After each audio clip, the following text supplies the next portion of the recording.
Paris, Reuters, Amazon will close its warehouses in France until at least early next week after a court ordered it to limit deliveries to essential goods such as food and medical supplies. In an internal document sent to French unions ahead of a meeting on Wednesday afternoon, Amazon said it planned to close the country's 6 warehouses, which employ 10,000 permanent and interim workers, from April 16 until April 20 at least.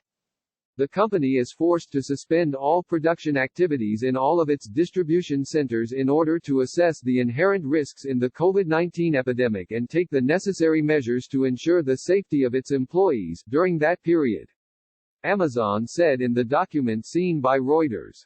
During the suspension, Amazon will tap a state partial unemployment scheme to pay its employees, the group said in the internal document. Amazon's French subsidiary did not return calls seeking comments. The world's largest online retailer is facing mounting scrutiny on both sides of the Atlantic of the health measures it has put in place to protect employees from the coronavirus while it deals with a surge in online orders. With most shops in France shuttered as the government tries to contain the pandemic, the closure of the warehouses will likely disrupt deliveries across the country. In a ruling on Tuesday, a French court said Amazon had to carry out a more thorough assessment of the risk of coronavirus contagion at its warehouses and should restrict its deliveries in the meantime, or face a fine. We're puzzled by the court ruling given the hard evidence brought forward regarding security measures put in place to protect our employees, Amazon said in a statement. Our interpretation suggests that we may be forced to suspend the activity of our distribution centers in France, the group said, adding it would appeal the decision.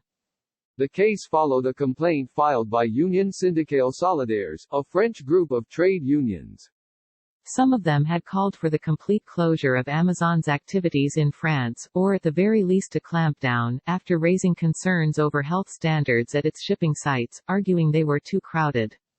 Amazon currently employs close to 10,000 people at its 6 French warehouses, 6,500 of whom are on permanent contracts, according to the court decision. Cases of COVID-19, the flu-like infection caused by the virus, have been reported among staff from at least 19 Amazon warehouses in the United States, and the company has been hit by high-profile protests at several warehouses there.